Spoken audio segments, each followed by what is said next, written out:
Most of us know about the unfortunate incident that happened to Anthony Joshua along Lagos Ibadan Expressway in Nigeria. For those that don't know, there was an accident. It was quite fatal because two people that came with him on that journey unfortunately lost their lives, but he's doing okay now. But now, as a result of that accident, some issues are evolving, especially in the international community. Why I'm not here to defend Nigeria, I just want us to look at the situation. Systems in Nigeria are not perfect, we know, and that's why we are doing all we can to ensure that we have good governance, yes, so that government can be accountable. But let's look at it. When you are traveling as a tour, like now, what's happening is that there are people, there are blacks in the diaspora, there's some Americans particularly, and maybe some other black people that say because of what happened, they don't want to visit Nigeria. But one thing that everybody needs to know is that every country has risks. Every country has risks. So when you want to visit a country, you are supposed to know about the risk and find a way to mitigate it. For example, a relative of mine traveled to France. She said as soon as she got to Paris, she or wherever she went to in France, she was told that they had a lot of pickpockets that they could just come and steal from you. So she was warned on what to do and what not to do, how to move and how not to move. And it's the same with New York.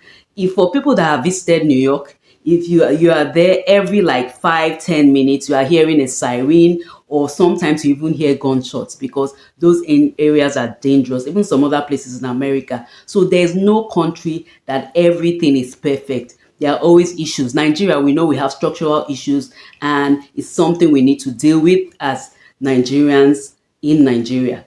But you shouldn't, as a tourist, if you want to visit a country, you know that things that you are expected to really observe the environment and to know the places to go and the places not to go. For example, that Lagos Ibadan road that Anthony Joshua traveled had some issues. Yes, I'm sure it has some issues, even though, but the roads in Nigeria generally have some issues. But now, the driver is a 47-year-old man. There's an unconfirmed report that says he's been taken into custody for reckless driving. Why did he, and if it is true, why would he be driving recklessly on that kind of road? And from what I heard, from what I gathered, it was a kind of convoy thing. You see something about Nigeria, when people travel in convoy, they sort of have this superiority complex. They feel that they are better than others on the road. They don't want to obey traffic rules. Yes, in Nigeria, I don't know about the convoy that Anthony Joshua entered, but that's what happens when you have government officials or police people or people that have some authority or the other moving around in a convoy or in a police escort. They feel that they are above obeying simple rules and regulations. For example, you have people in the diaspora, Nigerians too in the diaspora, because Anthony Joshua is in Nigeria, so he understands what's happening. Now, for example, if it's true that that driver was reckless, why did Anthony Joshua allow the driver to be reckless? Why did he feel that he did not have to obey speed limits? All over the world, they have speed limits. You can't just go and now travel, just do what you like on the highway. There are speed limits, there are road signs that you have to obey. So the question is, if it is true that that 47-year-old driver was irresponsible, why did Anthony Joshua not caution him? That's one thing.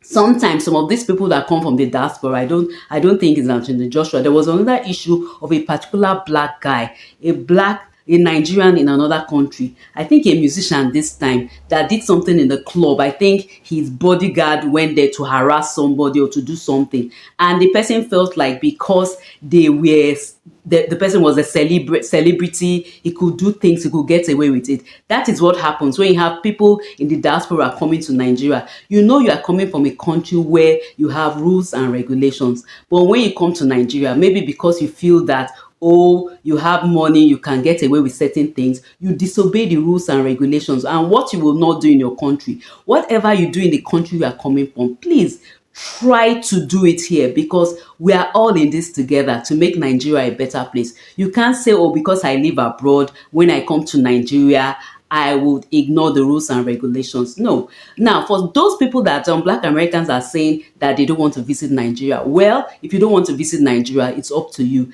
Nigeria is a country. First of all, Nigeria is the most population with the highest number of blacks in the whole world. So if you want to come to a country where you would see the highest number of blacks, you come to Nigeria. Also, Nigeria has that role of being a place that blacks will feel the most comfortable in. When you come to Nigeria as a black person, wherever you are, you feel as if you are home because you are seeing people like you more than others. I'm not saying that other races they have issues, but if you want to feel at home, Nigeria is one of the places for a black person you feel at home. You feel as if you are back home. Now, concerning people that say they don't want to come to Nigeria, there are so many people that are eager to come to Nigeria. For example, there's a man they call Pablo. Pablo is a white American. He was a professor in America. He married a Nigerian woman. Today, he's living in Nigeria. He's not even living in a town. He's living in somewhere in Ondo State. They have a YouTube channel called Familia Pablano, where they talk about their adventures. They were first in America and they moved to another African country, Uganda, and they didn't feel at home there, even though it was a good experience for them to a large extent. They decided to come back to Nigeria.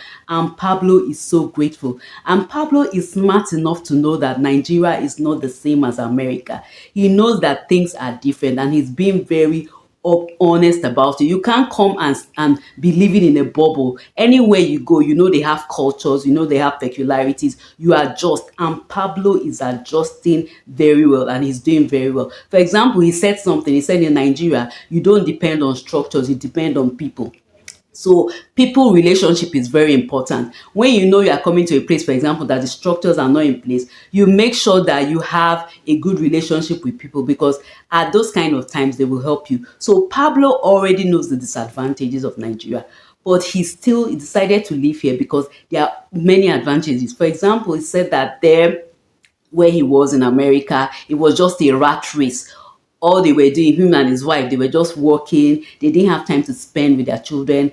And things like tax. I mean, they know the way they could not really save. It was just a rat race. You earn money, you pay to one person. It was a rat race, but they felt like in Nigeria, they could save better. Also, they felt like they could eat good food and they could be in control of the health system, the health sector, what they wanted for their children in terms of how they should live. Because in those societies, sometimes they impose some health regimes, or they impose some health obligations on children. For example, during the pandemic, you know how it was. People were forced to take things that they were not comfortable with.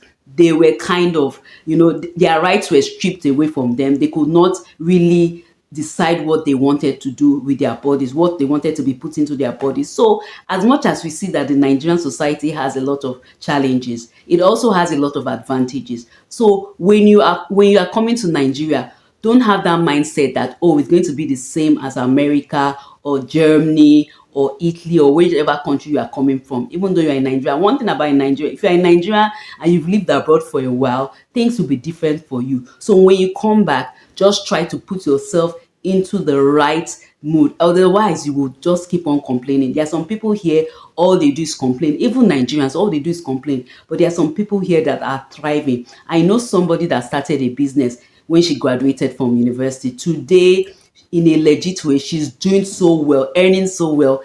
And if she had traveled abroad, I'm not sure she would have done so well financially. So Nigeria has a lot of potentials and opportunities. And for those people that feel that they don't want to come to Nigeria, I think they're the ones missing.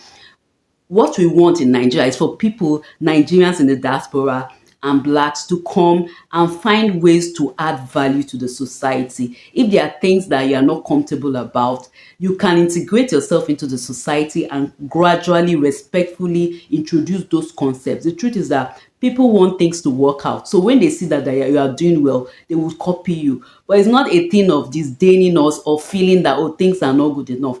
Accidents happen all over the world. Accidents happen all over the world. So it's not just a Nigerian phenomenon. We know our roads need to be better.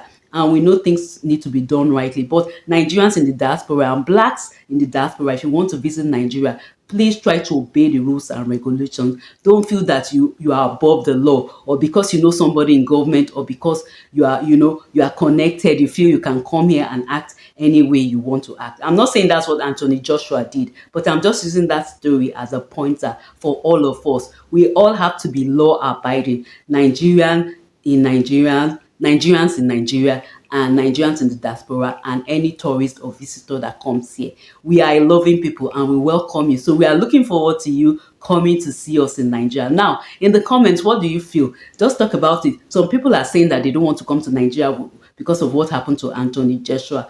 Are you of that same opinion, or do you feel that they shouldn't do that? What is your opinion? Please let's continue the conversation in comments and tell us ways in which we can make Nigeria a better place, because that's what we are all about, making Nigeria a better place for everybody to live in. So till I see you in the next video, take care and stay cool.